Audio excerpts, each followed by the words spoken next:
శ్రీ మహాగణపతే నమః. ఇక క్షేత్ర మహిమను మనం చెప్పుకొని వెళుతున్నాం కదా, కుక్కే సుబ్రహ్మణ్య మహిమను. కలియుగంలో కనకవర్షుడనేటువంటి రాజు సంతానం కోసం ఈ క్షేత్రంలో సర్పాంశ అయిన స్వామిని ఆరాధించి సంతానాన్ని పొందాడు అని చెప్పుకున్నాం కదా. ఇక నాగులకు రాజైన వాసుకి ఈ క్షేత్రంలో స్వామి సన్నిధిలో ఉండటానికి గల కారణాలు నేనేంటో చెప్తాను విను అన్నాడు కశ్యపుడు. కుక్కే సుబ్రహ్మణ్య స్వామి మహిమలో వాసుకి ఆయన పక్కన ఉండటానికి గల కారణాలు కశ్యపుడు అదితితో ఇట్లా చెప్తున్నాడు. సంవర్తన కల్పంలో వినత కద్రువలకు ఒక గుర్రం విషయంలో గెలిచిన వారికి దాసులు అవ్వాలి అని షరతు పెట్టుకున్నాడు. కద్రువ తన పిల్లలైన సర్పాలను పిలిచి, మీరు ఆ గుర్రాన్ని కాటేసి మీ విషంతో దాన్ని నల్లగా మార్చేయండి అని చెప్పింది. ఆ సర్పాలు అందుకు ఒప్పుకోకపోవటం వల్ల సర్పజాతి నాశనం కావాలా అని చెప్పి శపించింది. ఆ శాప ఫలంగానే జనమేజయుడి యజ్ఞంలో కొన్ని, గరుక్మంతుడి వల్ల కొన్ని సర్పాలన్నీ నాశనమయ్యాయి.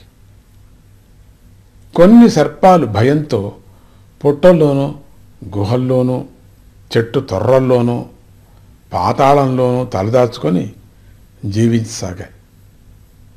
ఒకరోజు గరుక్మంతుడు సర్పాల కోసం వెతుకుతూ మహోబిలంలో ఉన్నటువంటి వాసుకిని చూసి తన పదునైన ముక్కుతో పొడిచి చంపడానికి ప్రయత్నించాడు. కానీ వాసుకి ప్రభావం వల్ల, విషజ్వాలల వల్ల ఆయన పడగలో ఉన్నటువంటి మణికాంతి వల్ల గరుక్మంతుడికి కళ్ళు తిరిగినంత పనైంది.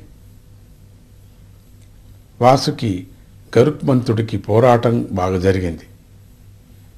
అప్పుడు నేను అక్కడికి వెళ్ళి గరుక్మంతుడితో ఇలా అన్నాను, వత్సా, వాసుకిని విడిచిపెట్టు.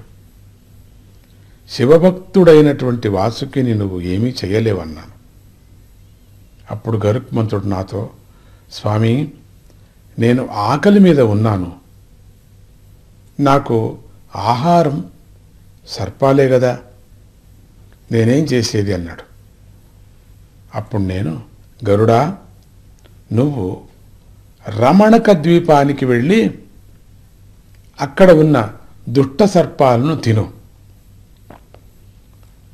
ఒకవేళ నీకు గొంతు కాలినట్టు అనిపిస్తే తింటున్న ఆహారాన్ని వదిలేసేయి అని చెప్పి పంపించేశాను. తర్వాత వాసుకిని దగ్గరకు తీసుకొని సమాధానపరుస్తూ, వాసుకి, నువ్వు సహ్యాద్రి పర్వతాల్లోని కుమారక్షేత్రానికి వెళ్ళి శివుడిని ఆరాధించు అని చెప్పి పంపాను. వెంటనే వాసుకి సపరివారంగా కుమారక్షేత్రాన్ని చేరి శైవ వ్రతాన్ని స్వీకరించి తపస్చేశాడు.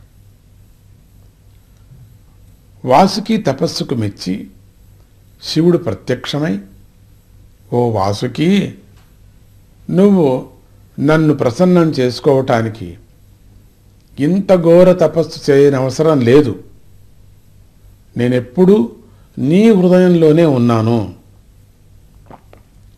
త్రిపుర సంహారంలో వింటి త్రాడై, సముద్ర మథనంలో రజ్జువై అంటే కవ్వం, నువ్వు దేవతలకు చేసిన సహాయాన్ని నేను ఎప్పటికీ మర్చిపోను. ఇంత మహిమ కలిగిన వాడైనప్పటికీ లోకాలను పాఠం నేర్పాలనే సంకల్పంతో నువ్వు తపస్సు చేస్తున్నావు అని చెప్పారట జయ గురుదత్త.